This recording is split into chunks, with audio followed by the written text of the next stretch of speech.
오늘 이 골로새서 3장 말씀, 특별히 오늘 본문 22절에서 24절 말씀을 우리 가지고 죽게 하듯 하자라는 제목으로 말씀을 나누기를 원합니다. 세상에서 일어나고 있는 많은 일들이 생각하는 어떤 방법에 따라서 표현하는 내용들이 달라질 수가 있습니다. 그러니까 같은 것을 가지고도 표현하는 방법이 다르게 나타나는 경우들이 종종 있습니다. 그 중에 우리가 지금 많이 사용하고 있는 스마트폰, 이 스마트폰이 움직이게 되는 그 시스템, 오퍼레이터가 안드로이드는 그 모든 소스를 공개를 해두었어요. 그래서 누구든지 그것을 가지고 앱을 만들 수가 있도록 소스를 공개를 해두었습니다. 그런데 아이폰의 iOS는 공개를 해두지 않았습니다.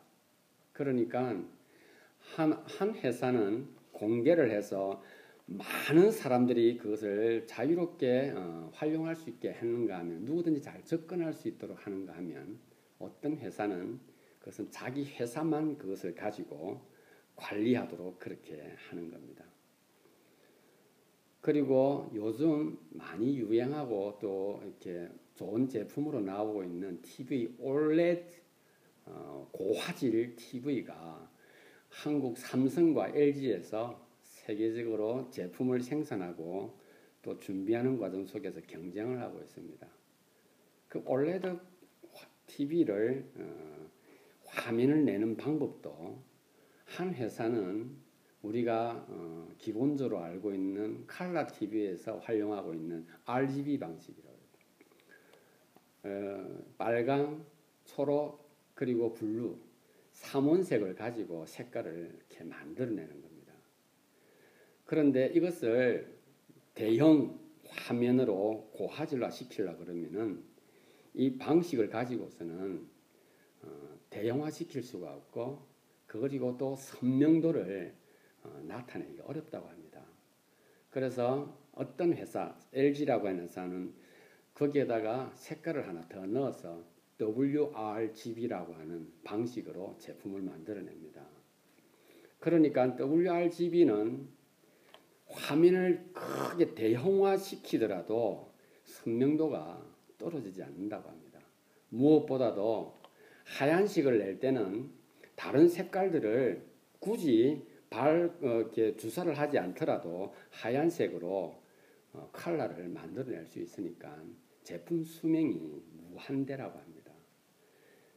컬러 TV 하나, 고화질 TV를 하나 만들어내는데도 이렇게 그것을 색을 표현하는 방식이 다르게 되어지고 있는 겁니다. 제품 하나에도 나는 이렇게 표현하고 나는 이렇게 표현하겠다고 하며, 심지어는 사상을 가지고도 어떤 사람은 이렇게 표현하고 어떤 사람은 이렇게 표현합니다. 그 중에 하나가 인간은 태어날 때부터 선하다, 그래서 성선설을 주장하는가 하면 인간은 태어날 때부터 악하다, 그래서 성악설을 주장하기도 하는 겁니다. 이 사람의 성품과 사람의 어떤 그런 가치를 표현하면서도 이렇게 전혀 다른 방식으로 표현을 하고 있습니다. 그런데 있죠, 성경도 그렇습니다. 성경도 하나님께서는 우리에게 분명하게 말씀해 주셨는데, 이것을 푸는 방법들을 어떤 사람들이 이렇게 해석을 합니다. 외적으로 변화를 해서 그것이 내적인 변화를 일으킨다라고 주장을 합니다. 어떤 무리는 내적인 변화가 있어서 그것이 외적인 변화가 일어남으로 인해서 사람은 새롭게 바뀌어진다라고 말하고 있습니다.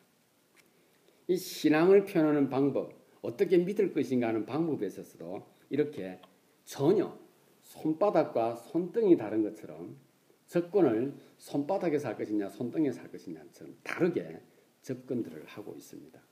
저는 오늘 이 본문 말씀을 가지고 죽게 하듯 하자라는 제목으로 말씀을 전하게 되었는데요.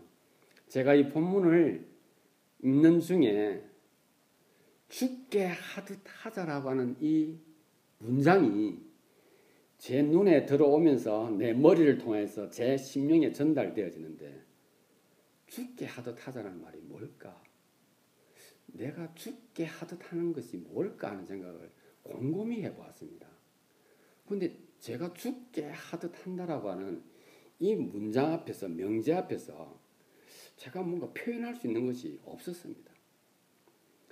이 본문에 나와 있는 이 내용을 가지고 이 죽게 하듯 하자라고 하는, 이 죽게 하듯 하자라는 이 단어와 이 문장, 이 명제를 누구한테 지금 말하고 있는가라고 보니까 노예한테 하고 있는 겁니다. 노예한테. 그래서 저는 오늘 이 죽게 하듯 하자라는 이 말씀, 이 주님께서 우리에게 주신 이 말씀 앞에서 우리의 신앙의 틀을 분명하게 한번 점검하고 어떻게 하나님의 말씀 앞에 서 있어야 할 것인가, 그리고 어떻게 신앙생활을 해야 할 것인가 하는 것을 한번 점검하고 또 정립해야 할 필요가 있을 것 같습니다. 먼저 이 본문을 통해서 말씀하시고자 하는 내용을 말씀에 들어가기 전에 어떤 무리가 말하기를 신앙은 외적인 변화를 통해서 내적인 변화가 일어난다라고 하는 무리에 대해서 한번 말씀을 나누어 보기를 원합니다. 외적인 변화를 통해서 내적인 변화가 일어난다고 하는 것을 우리가 알아듣기 쉬운 말로 표현하면 신앙은 노력해야 된다라고 말하는 겁니다. 노력해야 된다고 하니까 무엇에 노력해야 되느냐? 선포되어진 이 하나님의 말씀을 가지고 꾸준히 노력을 해야 한다는 겁니다. 꾸준히.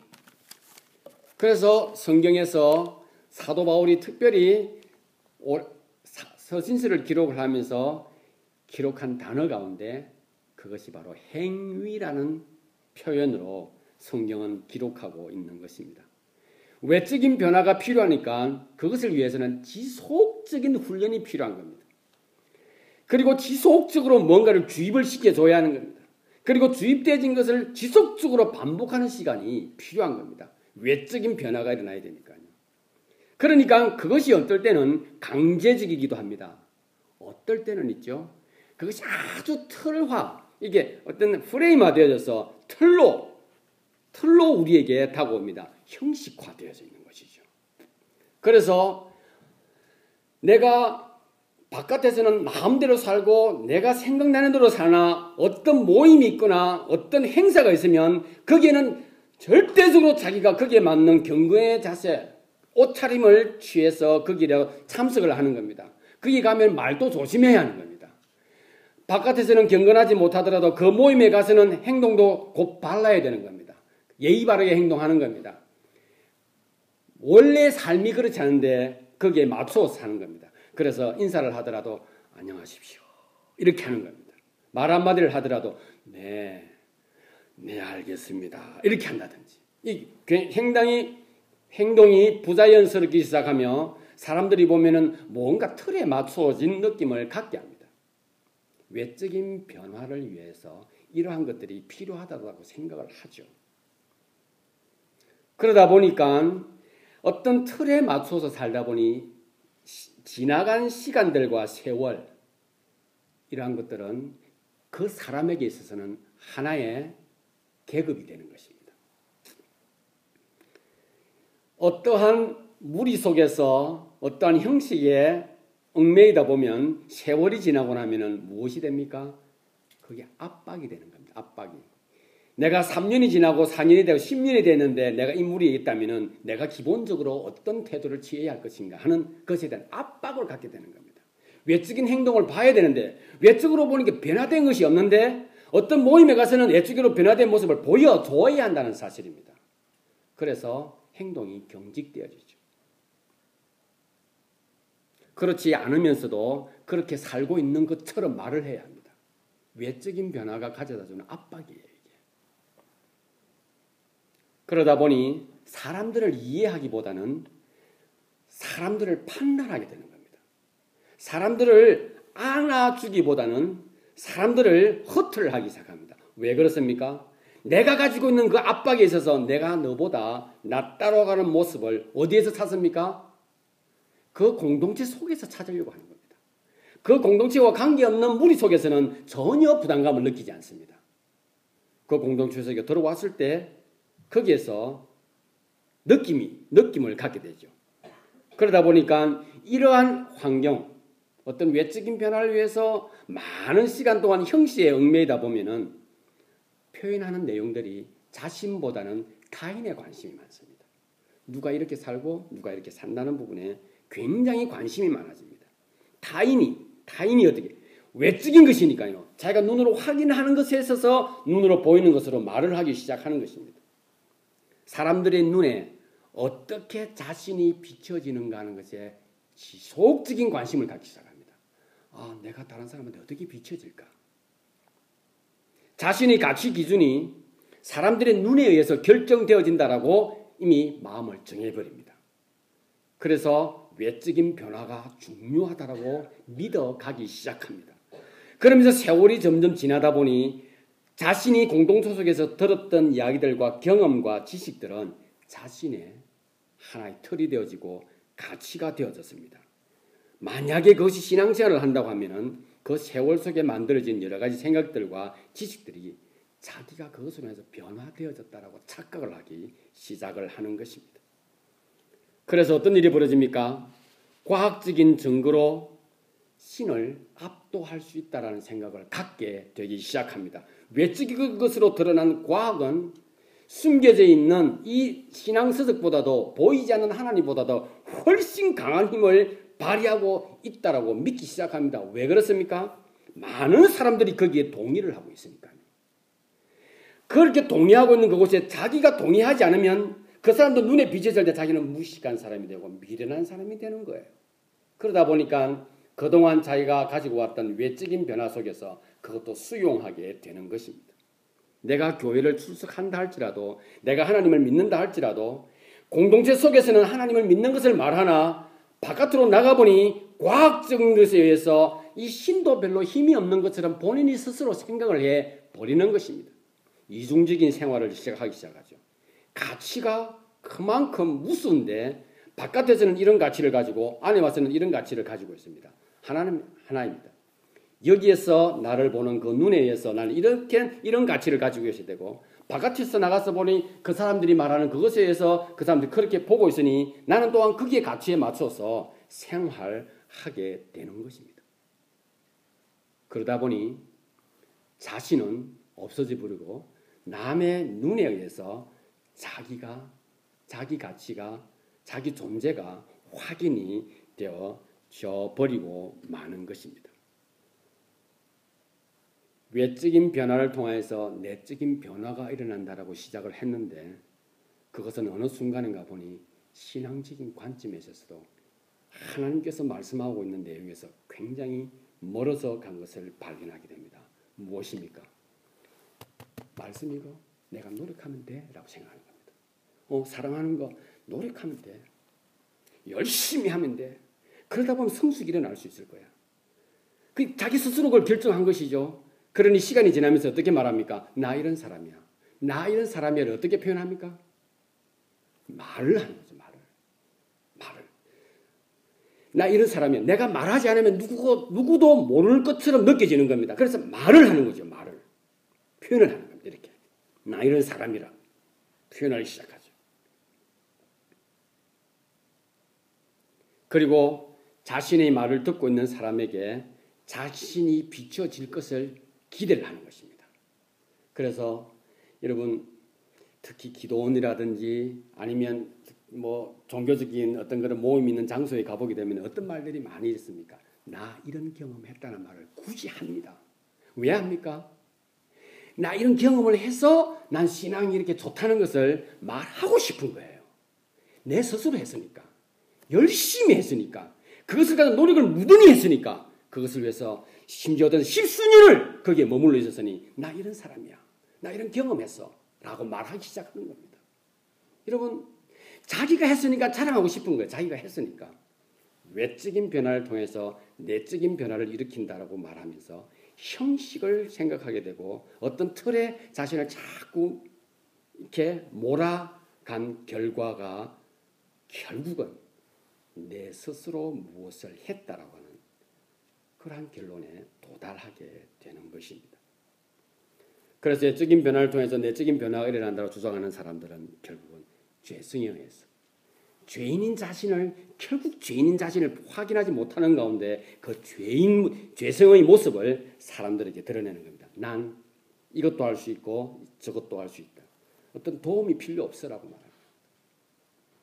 이제 내적인 변화를 통해서 외적인 삶의 변화가 일어난다라고 주장하는, 그리고 그것을 말하고 있는 이 성경 말씀은 우리에게 무엇을 말씀해 주고 있는가? 그것은 스스로 인식을 합니다. 스스로 생각을 한다는 것이죠. 어떻게? 내가 뭘 하고 있다가 아니라 말씀에 보니 나는 죄인이라 그러는데 도대체 자기는 죄인인 적이 없어. 그런데 어느 순간인가 내가 말하고 행동하는 자신의 모습을 곰곰이 살펴보기를 시작하는 겁니다. 그리고 자신에 대해서 고민을 하기 시작하는 겁니다. 과연 내가 얼마만 죄인인가 아닌가 돌아보니 자기 자신을 살펴보니 죄 덩어리인 겁니다. 말 한마디를 하더라도 남한테 상처를 주고 뭘 하나 생각을 하더라도 오로지 내 욕심만을 채우고 있는 나의 모습을 심각하게 발견을 하는 것입니다. 그래서 내적인 변화를 통해서 외적인 삶의 변화가 일어나는 것에서는 굉장히 느립니다. 그런데 이것이 어느 순간인가부터 강력한 에너지로 폭발이 일어나기를 시작합니다. 이건 자신의 노력이 만들어진 것이 아니라 자신을 돌아보게 된 것이거든요. 자기가 어떤 존재가 하는 것을 확인을 하는 과정 속에서 하나님 말씀과 비춰보니 내 스스로 뭔가 할 수 있다고 하는 것이 하나도 없는 거예요. 나는 죄밖에 지을 수 없고 입을 뻥긋하더라도 하나님께 영광이 되지 못한 부분들만 지속적으로 발견되어지는 겁니다. 내가 어느 순간인가 어떤 사람과 대화를 하며 있어서도 괜히 내가 경건한 척을 하려고 하는 자신의 모습을 보면서 내가 그렇지 않다는 사실을 확인을 합니다. 그래서 성경에서 우리에게 말합니다. 너는 나에게 도움을 구해라고 하는 그 메시지 앞에 무릎을 꿇는 겁니다. 하나님, 저는 하나님의 은혜만 필요합니다. 하나님의 도움이 필요합니다. 라고 말하기 시작하는 것입니다. 시간이 진행되어짐에 따라서 그 열매는 풍성해지기 시작합니다. 성숙이라고 하는 것이 내가 노력해서 되어지지 않는다는 사실을 압니다. 성숙이라고 하는 것과 성장이라고 하는 것은 하나님, 내가 뭔가 말을 해서 그것이 되어지는 것이 아니라 하나님께 주시는 그 은혜를 통하여서 주님, 저는 죄인입니다. 제가 할 수 있는 것이 아무것도 없습니다.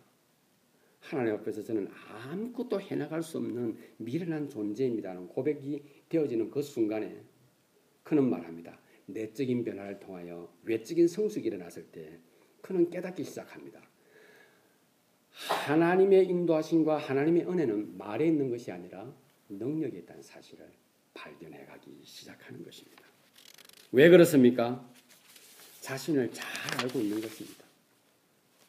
자신이 죄인인 것을 알고 자신이 미련하다는 사실을 알고 자신이 욕심이 많다는 사실을 알고 자신이 정욕에 심히 유혹을 받고 있다는 사실을 발견하는 순간에 사람들을 이해하기 시작하는 겁니다. 누구나 다 그럴 수 있겠구나 생각을 갖게 되는 겁니다. 누구나 다 잘못할 수 있구나 하는 사실을 발견하게 됩니다. 누구나 다 다양한 생각을 가지고 자기를 표현하고 싶어하는구나 사실을 발견하게 됩니다. 그래서 내적인 변화는 삶 속에서 무엇을 누립니까? 내가 할 수 있는 것이 없기에 내 자신을 귀하게 여기기 시작하는 겁니다. 누구 때문에? 하나님 때문에. 말씀 때문에 자기가 귀하다는 사실을 발견합니다. 왜 그럴까요? 자기가 거짓말을 하는 순간에 가장 고통스러워하고 있는 것이 자신이라는 사실을 발견합니다. 여러분, 우리가 세상을 살아가면서 제일 자존심 상할 때가 언제입니까? 상대와의 관계 속에서 상대방이 나에게 거짓말을 하고 있다는 사실을 알 때입니다. 얼마나 기분 나쁩니까? 나는 그렇게 믿어줬는데, 나는 그렇게 인정을 해줬는데 저 사람이 왜 나한테 거짓말을 했을까 하는 때문에 상처를 받습니다. 여러분, 자기가 사람 앞에서 아니면 자기 스스로 혼자 있으면서 자기를 속인다고 한번 생각해 보십시오. 이것은 끔찍한 것입니다. 그런데 자기를 속이지 않는 것이 무엇입니까? 내가 이렇다는 것을 그냥 고백하는 거예요. 하나님이 계셔서 그것을 표현하는 것이 아니라 내가 나를 확인하고 싶은 것입니다. 내가 이렇구나 하는 사실을 발견하는 순간에 그때 우리는 하나님의 은혜가 필요한 것입니다. 그러다 보니 우리는 외형적으로 보이는 빈부 격차를 가지고 사람을 판단하지 않습니다. 그러다 보니 외형적으로 가지고 있는 학벌 유무를 가지고 사람을 구별하지 않습니다. 그러다 보니 남, 녀, 노, 소를 가지고 사람을 판단하지 않는 것입니다. 누구나 다 어릴 때면 어릴 때고 여인이면 여인일 때로 나이가 드셨으면 나이가 드셨을 때로 그들의 세계를 내가 한번 생각해 보는 겁니다. 무엇으로요? 경험이 없어도 됩니다. 누구나 다 마음속에 죄를 가지고 있고 자기를 보호하려고 하고 자기를 위해서 끊임없이 살아가려고 하는구나. 그리고 완전하지 않다는 사실 앞에서 누구나 다 실수를 하는구나 하는 사실을 그 대상을 보면서 우리는 생각합니다. 그러다 보니 그분의 행동과 그 사람들의 태도와 말을 이해를 하기 시작하는 것입니다. 모든 인류에는 누구도 외적으로 드러나는 것을 가지고 차이를 둘 수가 없다는 사실. 외적으로 드러나는 것을 가지고 누구는 귀하고 누구는 귀하지 않다라고 하는 것을 우리는 말할 수 없다고 하는 사실을 나를 통해서 발견하게 되는 것입니다. 그래서 성경은 말하기를 너희는 죄인이야라고 우리에게 말씀해 주고 있습니다. 그러기에 너희는 하나님의 은혜가 필요하다라고 말씀하고 있는 것입니다. 그래서 오늘 본문 말씀으로 들어가겠습니다. 이제 이 제가 말씀드린 것을 가지고 본문 속으로 들어가서 보니 여기 나와 있는 종이라고 하는 단어가 바로 노예를 말하고 있습니다. 어떤 노예인가요? 사도 바울이 복음을 증거해서 예수님을 자신의 구세주로 영접한 하나님의 자녀가 된 종입니다. 노예입니다. 여러분, 지금 이 노예에게 이 저자가 지금 사도 바울이 이렇게 말합니다. 내가 그냥 들었기 쉽게 할 거야. 네 노예잖아. 너는 아무런 가치가 없는 존재잖아. 주인이 시키면 시킨 대로 해야지. 뭔 말이 많어. 순종하라니까. 니는 이 비인격적인 존재야. 넌 물건이야. 넌 사고 팔 수 있는 것 아니야. 넌 그 사람의 재산이야. 그러니 그 사람 말대로 다 해. 라고 하면서 뭐라고 말하느냐. 순종하되 눈가림만 하여 사람을 대하듯이 하지 말라고 이야기합니다. 사도 바울이요. 그래서 또 말합니다. 네가 그 사람과 일을 하되 하나님의 거룩하심과 성실함으로 사람 앞에 하듯 하지 말고 죽게 하듯 하라고 이야기를 합니다. 누구에게요? 이제 그리스도인이 된 아무런 인격적으로 대우받지 못하는 노예에게 지금 이 말을 하고 있는 것입니다. 사랑하는 지체 여러분, 신분이 그 사람의 삶을 결정하지 않습니다. 그런데 우리는 가지고 있는 지위와 계급과 입고 있는 유니폼에 따라서 사람은 바뀌어질 수 있다고 말하고 실제 우리도 그렇게 경험을 하고 있습니다. 여러분 밖을 나갈 때 여러분들이 허름한 옷을 입고 밖을 나가게 되면 왠지 모르게 행동도 그렇게 되어지게 됩니다. 그러나 깔끔한 옷을 입고 정말로 젠틀한 모습으로 숙녀처럼 신사처럼 그렇게 걸어가고 사람들을 만나게 되면 행동이 조심되어지는 것은 속일 수 없는 사실입니다. 그러나 중요한 것은 그가 가지고 있는 지위와 그리고 그가 가지고 있는 계급과 그가 입고 있는 옷이 그 사람의 삶을 결정하는 것이 절대 아닙니다. 사람들은 외적으로 주어진 것을 가지고 행동하게 되는 것은 대부분의 사람들이 가지고 있는 기본적인 심성입니다. 그렇지만은 노예를 한번 보시기를 바랍니다.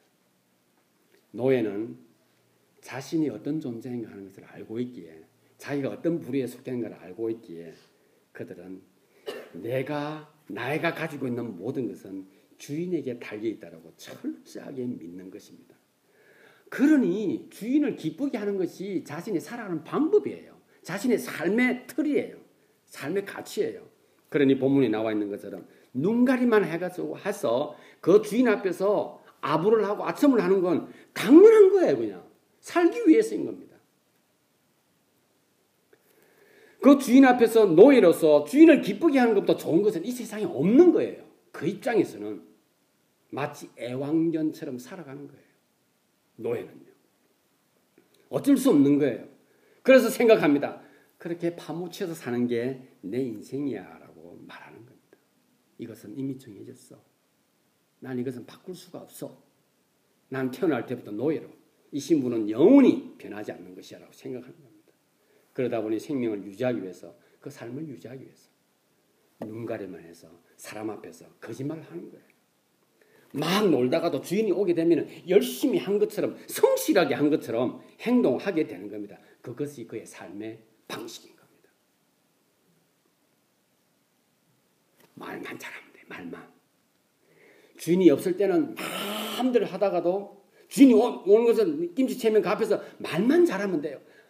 주인님 내가 이걸 이렇게 했고요. 저 사람이 놀고 있을 때 내가 그 사람 보고 열심히 하라 그랬고, 말만 잘하면 되는 거예요. 순간을 쉽게 생각합니다. 자신을 속이는 것이 아무런 죄책감을 느끼지 않습니다. 그것이 자신이 살아가는 최선의 방법인 겁니다. 그래서 그들은 생각합니다. 사람은 신분대로 산다라고 말합니다. 당신은 주인이고 난 종이고, 당신은 상전이고 난 노예고. 그래서 이렇게 생각하기 시작하죠. 사람은 군림할 때가 있고 사람은 굽신거릴 때가 있다라고 그 가치관 속에 탁 넣어버리는 겁니다. 여러분, 외적인 변화, 외적으로 드러나는 것으로 사고를 하게 되면, 형식과 그리고 자신 노력하면 뭔가 된다라고 하는 것으로 사고하게 되면, 굽신거릴 때 내가 언젠가는 군림할 거야 라는 생각을 하게 된다는 겁니다. 무엇을 위해서? 유니폼을 따기 위해서, 지위를 얻기 위해서, 그리고 자신 계급을 얻기 위해서 달려가는 것입니다. 왜? 굽신거리는 싫고 군림하고 싶기 때문입니다. 왜 그렇습니까? 굽신거릴 때 사람들은 다 무시하더라 이거죠. 군림할 때 사람들은 다, 그가 어떤 사람이든 군림할 때는 사람들이 다 그를 보고 자리를 배치해주고 심지어는 존경하는 것처럼 보였다 이겁니다. 그렇기 때문에 오늘 본문에 나온 이 교훈은 절대로 타당성이 있어 보이지 않습니다. 노예의 삶을 한번 보십시오. 그런데 사도 바울이 네가 그리스도인으로서의 종이다, 네가 그리스도인의 노예다, 그러니 네 주인에게 말할 때, 주인에게 일을 할 때 눈가리만 하여서 그를 속이려고 하지 말아라. 네가 무슨 일을 하든 모든 일을 하든 겸손한 마음으로 거룩한 자세로 주께 하듯 해야 할 것이라고 말씀하고 있습니다. 사랑하는 지체 여러분, 우리는 절대로 지금 이 노예가 웬만한 상태가 아니고서는 그 사도 바울의 말을 이해 못합니다. 네가 한번 살아봐라라고 할 정도로 노예의 삶을 그가 이야기할 거예요. 그런데 여러분, 오늘 이 메시지는 선포됐습니다. 뭐라고요? 죽게 하듯 하라라고 이야기합니다. 이 상전에게 순종하라라고 말합니다. 어떻게 해요? 마음을 다해서 성실하게 주인이 시키는 일을 하라라고 말합니다. 하나님께서 우리에게 말씀하시기를 형식이 사람을 바꾸는 게 아니에요. 지식과 계급과 유니폼이 사람을 판단하고 사람의 가치를 결정하는 것이 아니라고 성경은 우리에게 말하고 있습니다. 하나님께서 이 노예인 그리스도인에게 메시지를 선포할 때 말하는 겁니다. 출생이 노예면 네 내면도 노예일 것이냐? 아닌 것입니다. 우리가 이 시대에 이런 말들을 많이 하죠. 육체의 장애가 있다 하여 정신적인 장애도 네가 갖고 있느냐라고 묻고 있는 것입니다. 심지어 이 시대는 이런 이야기를 하죠. 육체는 장애가 아닌데 정신적인 장애를 가지고 있는 사람들이 참으로 많다라고 말하고 있지 않습니까? 사랑하는 성도 여러분, 내적인 변화를 통해서 외적인 변화가 일어나게 되는 것입니다. 그러기에 우리가 하나님 앞에 서 있을 때 내가 사람들에게 어떻게 비춰지고 있는가 하는 것이 중요한 것이 아니라 내가 어떤 사람으로 살아가고 있는가 하는 것을 우리는 알아야 하는 것입니다. 어떤 모습으로 비춰지는가 하여서 무능하고 무가치하게 보는 노예이기 때문에 무가치하죠. 무능하죠. 그래서 내가 마음대로 부려먹을 수 있는 존재로 비춰질 수 있습니다. 그러나 그가 그것으로 자기 인생, 자신의 영혼, 자기의 내면의 가치까지 그렇게 할 필요가 없는 것입니다. 성경은 말하고 있는 겁니다. 너는 그리스도인으로서 하나님을 섬기고 있고 하나님을 예배하고 있지 않느냐라고 말씀하고 있습니다. 내가 어떤 모습으로 비춰지는가? 비인격적으로 취급을 해도 양심에 아무런 그리낌을 갖지 않는 존재라고 노예들은 그렇게 대접받고 있습니다. 그러나 성경은 그 종에게 말합니다. 그렇다 할지라도 네가 어떻게 비춰지는가 하는 것이 아니라 네가 누군가 하는 것을 성경은 하나님께서 그 노예에게 말해주고 있는 것입니다. 나는 주인을 두려워하며 굽신거릴 수밖에 없는 존재이나 그렇게 비춰졌기에 많은 사람들이 굽신거리는 나를 보며 노예라고 하나 하나님께서는 그를 향해서 말합니다. 넌 내 자식이라고, 넌 내 사랑하는 아들이라고 말씀하고 있는 것입니다. 그러니 하나님께서는 그를 향해서 말하기를 네가 어떤 사람인가 하는 것을 지금 말씀해 주고 있습니다. 너가 어떤 사람이냐? 세상이 정해준 외적인 신분이 내적인 것까지 너를 신분화시키지 않는다고 하는 것을 말씀해 주고 있습니다.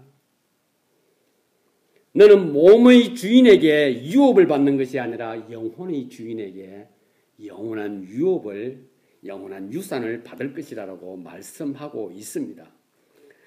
너는 육신의 몸으로는 그렇게 태어나고 변할 수 없는 신분적인 제약을 받고 있으나 너는 그리스도를 믿어 하나님을 예배하고 있는 하늘나라 시민이라고 지금 말씀해 주고 있는 것입니다. 그렇다면 우리는 이 순간에 이제 죽게 하듯이라고 한 단어를 한번 그 문장을 한번 생각해 볼 수 있기를 바랍니다. 여러분 지금 이 말씀을 듣고 있는 여러분 각자도 죽게 하듯이라고 하는, 내가 죽게 하듯이라고 할 때 여러분 어떤 태도를 가지고 죽게 하듯 하겠습니까? 내가 죽게 하듯. 여러분 배운 적이 없고 본 적이 없다면 어떤 것을 가지고 죽게 하듯이라고 하겠습니까? 내가 알고 있는 방법으로 죽게 하듯밖에 없는 겁니다. 내가 알고 있는 방법밖에 없는 거예요. 다른 사람이 나한테 뭐라 말한들, 내가 어떤 행동을 해서 그 사람이 나를 어떻게 욕하고 있든 나는 주님 앞에 경건하면 된다. 그럼 그것이 죽게 하듯이에요. 나 때문에 상처받고 있는 사람은 중요한 게 아니에요. 하나님, 나는 이런 모습으로 지금 나아가고 있습니다. 죽게 하듯. 여러분, 이 말씀 앞에서 우리에게 각자 말합니다. 너 순종해라 서로. 우리는 아무런 신분제 제약이 없지 않습니까? 교회 안에서도 마찬가지입니다. 순종해라라고 할 때 우리는 어떤 태도를 취하겠습니까? 내가 저 사람한테 순종해야 하나? 우리가 하나님 말씀 앞에서 나 자신을 돌아보며 죽게 하듯 한다라고 하는 것이 과연 무엇일까? 하나님이, 내가 저번 주에도 말씀을 드렸던 것처럼 하나님이 우리를 다 아시고 계시기에 죽게 하듯 한다고 하는 것은 하나님을 기쁘시게 하는 거예요. 하나님을 기쁘시게 하는 겁니다. 여러분, 그것이 과연 어떤 의미일까요? 하나님을 기쁘시게 하는 것은 바로 사람에게 눈속임하면, 사람 앞에서 사람에게 거짓말을 했으라도 그 사람을 속일 수만 있으면 이라고 할 그때에 눈속임 안 하는 것. 그 사람을 기쁘게 하기 위해서 내 속에 없는 말을 할 그때에 하나님이 우리에게 말하기를 그 속에 없는 말 하지 말라라고 하는 것이 죽게 하듯. 오늘 본문에 나와 있는 육신의 상진에게 하지 말아라고 하는 내용을, 그렇게 하면 안 되다고 하는 내용을 죽게 하듯 하다라고 하는 내용으로 우리가 바꾸어 버리고 나면 우리 자신이 어떻게 살았는가 하는 것을 확인하게 되는 것입니다. 여러분, 사람을 대할 때에 외적으로 드러난 것으로, 보여지는 것으로, 그 사람이 말하는 품새, 그 사람이 가지고 있는 학벌을 가지고 우리가 그렇게 하고 있을 그때에 우리가 하나님 앞에서 넌 지금 너를 속이고 있다는 건, 너는 너에게 지금 거짓말하고 있다는 그 메시지 앞에서 죽게 하듯 하나님 앞에 자신을 내려놓아야 하는 것입니다. 여러분, 무슨 일을 하든지 간에 마음을 다해서 하라라고 하는 것은 마음에 거리낌이 없는 것을 말하는 것입니다. 누구 앞에서도 당당하고 누구 앞에서도 떳떳한 것을 말하는 것입니다. 그러기에 죽게 하듯 내적인 변화가 일어났을 그때에 이 노예는 이 말씀 앞에서 아멘 하는 것입니다. 사도 바울 선생님 앞에서 하나님께서 이렇게 말씀해 주신 거 감사하더라고 말하는 것입니다. 외적인 변화를 통해서는 아무리 그러한 말을 하려고 한다 할지라도 그는 눈속임하는 것밖에 안 될 거예요. 마음에 없는 이야기를 할 거예요. 그러나 내적인 변화, 내 자신이 죄인일 수밖에 없었던 나를 주님께서 이렇게 구원해 주셨는데, 여러분, 그가 그럴 때 인간이 가지고 있는 죄성에 대해서 내가 노예이기 때문에 죄인이고 저 사람은 노예가 아니니까 죄인이 아니라고 하는 것은 절대로 그가 아닐 것입니다. 예수님은 육신의 상전을 위해서도 노예인 나를 위해서도 십자가에 죽으셨다는 사실을 그가 말씀을 통해 확인하는 것입니다.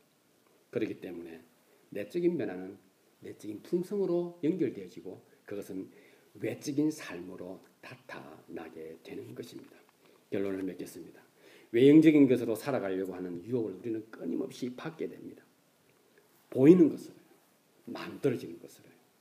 그래서 사람들은 겉으로 드러난 모습을 보고 사람을 판단을 합니다. 아, 저 사람은 그렇게 했다. 저 사람은 그렇게 했다.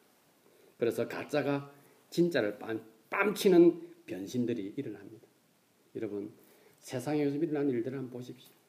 언제 한국에서는 아파트 좀도둑을 잡았는데 그 사람이 매일매일 깔끔한 양복을 입고 벤츠를 타고 왔다 갔다 하는데 도둑인지 누가 알았냐. 경비원 아저씨가 그 이야기 하는 거예요. 저 사람을 도둑이라고 생각한 적 한 번도 없었다고 말합니다. 여러분, 외적인 것을 가지고 말을 하다 보니 허례허식이 난무하는 것입니다. 외적인 것을 가지고 자꾸 말을 하니 내적인 갈등이 공동체에서 끊임없이 일어나고 있다는 사실입니다. 사랑하는 지체 여러분, 외적인 변화를 통해서는 결코 변화를 일으킬 수가 없습니다. 우리는 다 한결같이 죄인입니다. 죄성을 가지고 있는 존재들입니다. 누가 누구를 탓할 수 없다는 사실을 내 자신을 보면은 발견하게 되는 것입니다. 그러기에 우리는 주님 앞에서 내가 죄인인 것을 자백하고 하나님의 은혜만이 내가 살 길이라고 할 그때에 노예면 어떻고 상전이면 어떻습니까? 하나님께서 다 똑같은 거예요. 그래서 초대교회 이 엄청난 이 시대에 AD 1세기에도 노예 해방을 주장하는 것이 아니라 하나님께서 너를 사랑하고 있다는 그 사실을 할 때 비록 노예라 할지라도 그는 이 땅에서 당당하게 풍성한 삶과 내면의 풍요로운 것을 가지고 살아갈 수 있었다는 사실입니다. 외적인 변화를 가지고 내적인 변화를 일으키려고 하지 마시고 내적인 변화, 내가 죄인이라는 사실 앞에서 고백하려고 나는 죄인입니다. 나는 그럴 수밖에 없다라는 것을 고백함으로 인하여 외적인 풍성함을 누리는 우리가 되어야 할 줄 믿습니다. 그럴 때 저와 여러분들을 만나는 모든 사람들은 자연스러움과 어떤 부분에서는 어떤 친근감과 우리를 통해서 삶의 기쁨을 누릴 수 있을 것이라 믿습니다. 그러기에 우리가 이 땅을 살아갈 때에 사람을 기쁘게 하려고 하는 마음을 갖지 말고 죽게 하듯 하게 됨으로써 모든 사람들에게 가장 아름답고 가장 귀한 것을 나누어 줄 수 있는 삶을 살게 되리라 믿습니다. 오늘 말씀을 통하여 죽게 하듯이라고 하는 이 말씀을 기억하시고 나의 일주일의 삶, 이제 남은 나의 모든 여정 가운데서도 죽게 하듯 하며 주님께 영광 돌리기를 소망하는 저와 여러분들이 될 수 있기를 바랍니다. 기도하시겠습니다.